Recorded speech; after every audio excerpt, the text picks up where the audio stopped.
जिसके भी अंदर शिकायत का भाव रहता है, वह व्यक्ति सब कुछ पा भी ले भला, उसकी शिकायत बनी ही रहती है। शिकायत का सबसे बड़ा कारण है उस जिंदगी से अपेक्षा, उन लोगों से अपेक्षा जो खुद भी भरे नहीं हैं, बिल्कुल ही खाली और रीते रीते हैं। ऐसे व्यक्तियों से, वस्तुओं से अपेक्षा या उम्मीद रखना बड़ी शिकायत का कारण बन जाता है। जब भी शिकायत की आदत पड़ जाती है, आदमी अपने हर कृत्य पर दूसरे को जिम्मेदार मानता है। उसे लगता ही रहता है कि वो ठीक है और दूसरे की वजह से उसे दुख और पीड़ा मिल रही है। उसको यही लगता रहता है कि वो सबके लिए कर रहा है, मगर उसे उसके बदले जो वो चाहता है वह नहीं मिल रहा है। इसलिए उसके दुख और परेशानी का कारण हमेशा ही दूसरा है। शिकायत हम क्यों करते हैं, यह जानते हुए भी कि शिकायतें आदमी को रुग्ण बना देती हैं, शारीरिक और मानसिक रूप से कमजोर बना देती हैं। क्या आपने कभी यह सोचा नहीं कि जिस आदमी को अपने जीवन का नहीं पता, अपनी मौत का नहीं पता, वह आदमी उस जिंदगी से शिकायत कर रहा है। उसे अज्ञानतावश यह लग रहा है कि यह उसकी जिंदगी है और वह इसको अपने हिसाब से बना लेगा और चला लेगा, जबकि उसे अपने कारण कार्य का कोई पता ही नहीं है। अपनी सभी शिकायतों पर अगर थोड़ा एकांत में बैठकर विचार करेंगे तो आपको यह एहसास हो जाएगा कि आपकी सारी शिकायतें व्यर्थ हैं। क्यों? क्योंकि आपका जीवन कॉज एंड इफेक्ट, कारण एवं कार्य के सिद्धांत पर चलता है। बुद्ध ने कारण और कार्य के सिद्धांत पर बहुत जोर दिया और एक व्यवहारिक दृष्टिकोण से समझाने की कोशिश की। जिसने भी समझा उसके जीवन में क्रांति घटित हो गई है और उसका जीवन निर्वाण तक पहुंचा है। जो भी शिकायतें हमें सता रही हैं, क्या आप नहीं मानते कि आप इसके लिए दोषी हैं? क्योंकि हर व्यक्ति अपने अहम के कारण, मैं और मेरी के कारण यही समझ रहा है कि वह ठीक है और दूसरे द्वारा सताया जा रहा है और वह बेकसूर है। लेकिन बुद्ध कहते हैं कि तुमने कुछ किया होगा, बिना कुछ किए, बिना संबंध बने तुम कैसे सताए जा सकते हो? कुछ कारण है, उसके प्रभाव आपको अब दिखाई दे रहे हैं। लेकिन बहुत बार आपको कार्य का पता ही नहीं चलता, कारण का पता ही नहीं चलता और कार्य का पता चलता है। बुद्ध के उपदेश में प्रतीत्य समुत्पात या सापेक्ष कारणतावाद के सिद्धांत का बहुत जिक्र है। इस सिद्धांत से स्पष्ट होता है कि जीवन का समस्त घटनाक्रम एक दूसरे पर निर्भर है। सब कुछ एक दूसरे के संयोग से उत्पन्न होता है और अपने अस्तित्व के लिए एक दूसरे पर निर्भर भी है।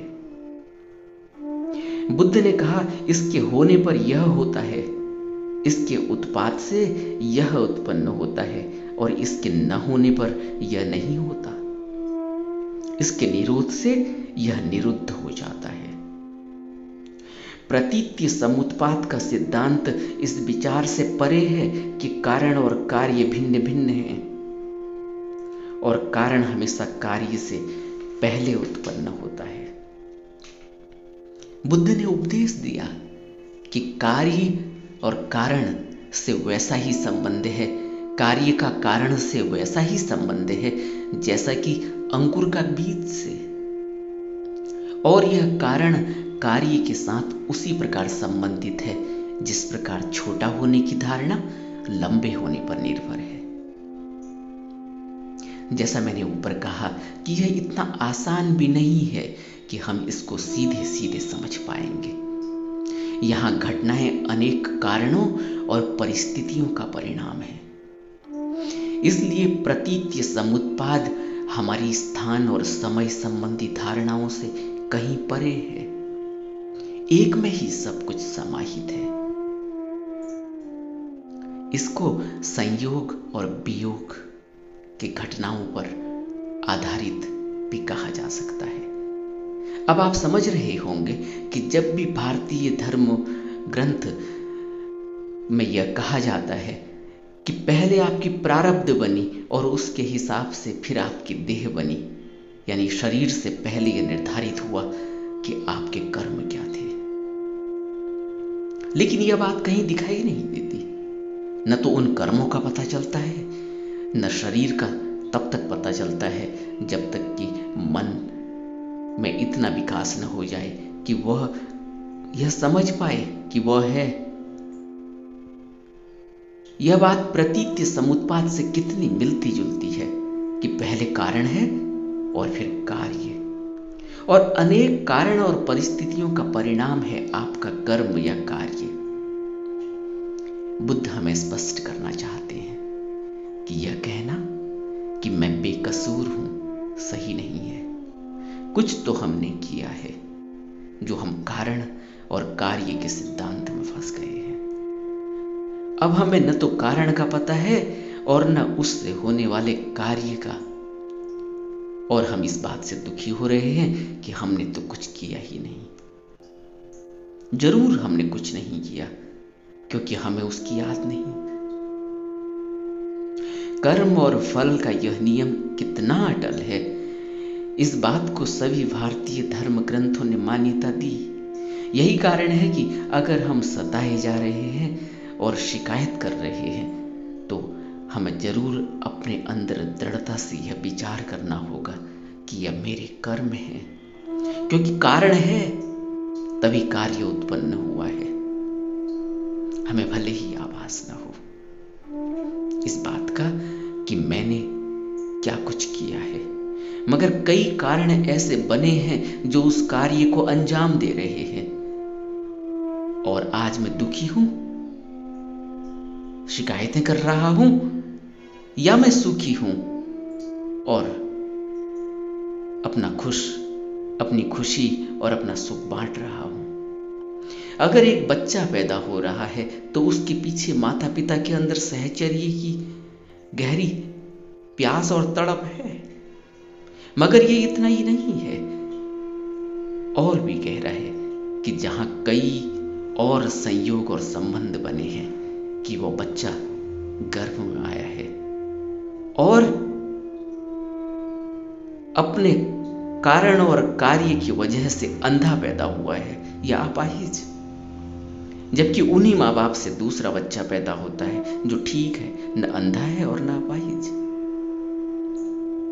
यह बात क्या बताती है कि जरूर कोई कारण और कार्य की उत्पत्ति साथ है, समुत्पाद है। आप सोचो, क्या हम एक माँ बाप होने के नाते जबकि बच्चा हमसे पैदा हो रहा है यह देख सकते हैं कि क्या कारण है कि बच्चा ऐसा पैदा हुआ? इसीलिए जब बुद्ध की इन बातों को सुनकर आनंद ने कहा कि प्रतीत्य समुत्पाद को समझना तो आसान है, तो बुद्ध ने कहा, हे आनंद, ऐसा मत कहो। प्रतीत्य समुत्पाद का सिद्धांत वास्तव में बहुत गहन और सूक्ष्म है। इस धम्म को नहीं समझ पाने और इसका बोध न होने के कारण ही यह पीढ़ी आवागमन के चक्र से परे नहीं जाती। जब बुद्ध आवागमन के चक्र से परे की बात करते हैं तो यह स्पष्ट है कि बुद्ध ने भी दो लोकों की धारणा को बताया है। एक मृत्युलोक है जहां दुख है, पीड़ा है, और एक ऐसा लोक है जहां मृत्यु और जन्म नहीं, वह जन्म मरण से परे है, जहां निर्वाण है, शाश्वत सत्य है, शून्य है। मनुष्य का दुर्भाग्य ही है कि वह बातों को अपनी धुंधली दृष्टि से और द्वैत के कारण एक को गलत और दूसरे को सही बताता है, जबकि दोनों ही एक ही बात करते हैं। बातों को समझाने और बताने का तरीका भला अलग हो, शब्दों का प्रयोग भले ही अलग हो, मगर एक ही बात कही जा रही है। विरोधाभास कहीं भी नहीं, हमारी सोच में फर्क है। उसे कर्म और फल का नियम कह लो, उसे कारण और कार्य कह लो। मैं जो अभी सोचता हूं उसी हिसाब से कर्म करता हूं। पहले सोच यानी कारण, और फिर उस सोच यानी कारण का परिणाम है कि मैं कर्म कर रहा हूं, कार्य कर रहा हूं। लेकिन सोच कहां से आई, यह बहुत जटिल प्रश्न है। इसके पीछे कई कारण हैं। क्या आपने कभी यह बात अपने अंदर नहीं देखी कि आपको किसी व्यक्ति ने 10 साल पहले भी अगर गाली दी हो, आपकी बेइज्जती की हो, आपको मारा हो, तो जब वह व्यक्ति 10 साल बाद भी आपके सामने आता है तो आप क्रोधित हो जाते हैं। उसकी शक्ल देखते ही आपका चेहरा लाल हो जाता है, कान और गाल गर्म हो जाते हैं। क्या हुआ? एक कर्म हुआ था आज से 10 साल पहले। उसका फल, उस कारण का फल, कार्य अब तक गुस्से के रूप में आपके अंदर घट रहा है। यहां तक हम देख पा रहे हैं। और बुद्ध कहते हैं कि प्रतीत्य समुत्पात तो स्थान और समय संबंधी घटनाओं से संबंधित है, जिसको हम समझ भी नहीं पाएंगे। जब भी हम जिंदगी से शिकायत करते हैं, किसी समय, व्यक्ति, स्थान से शिकायत करते हैं, अपने को कोसते हैं, तो बेहतर है कि जिंदगी के असली स्वरूप को समझें, बुद्ध की बातों पर आत्ममंथन करें। आपको जरूर शांति महसूस होगी और यह बात आपके अंदर गहरे में बैठ जाएगी कि यहां आपको दुख देने वाला कोई नहीं है, बल्कि इसके कारण आप ही हैं। चाहे कारण कोई भी रहा हो, चाहे आपको वह कारण दिखाई न देते हो। इसीलिए बुद्ध ने जोर देकर कहा कि अहम भाव यानी मैं और मेरा। हे भिक्षुओं, अहम भाव का ऐसा कोई भी स्वरूप मुझे दिखाई नहीं देता जिससे बंधे रहने पर दुख, संताप, व्यथा, पीड़ा और निराशा उत्पन्न न हो। यानी अहम भाव से दुख पैदा होता है, संताप, व्यथा, पीड़ा और निराशा पैदा होती है, शिकायत पैदा होती है। और जब भी हमारे अंदर कारण और कार्य संबंधी बुद्ध का सिद्धांत सोझी में आ जाए, हमारी समझ में आ जाए, हमारे अंदर गहरे में बैठ जाए, हमारी दृष्टि व्यापक हो जाए, हमारे सोच का दायरा खुल जाए, तो हमारी दूसरे से शिकायत और अपना अहम भाव दोनों का ही नाश हो जाएगा और जीवन में शांति फलित होगी। हम उद्यम करेंगे, पराक्रम करेंगे, अभ्यास करेंगे, जिसे बुद्ध कहते हैं कि भिक्षु निरंतर अभ्यास के जरिए एक दिन समाधि और निर्वाण तक पहुंचता है, सुख दुख से ऊपर उठ जाता है, परम लोक में चला जाता है, उस अलौकिक लोक में जहां जन्म मरण नहीं, जहां धम्म है, शाश्वत सत्य है।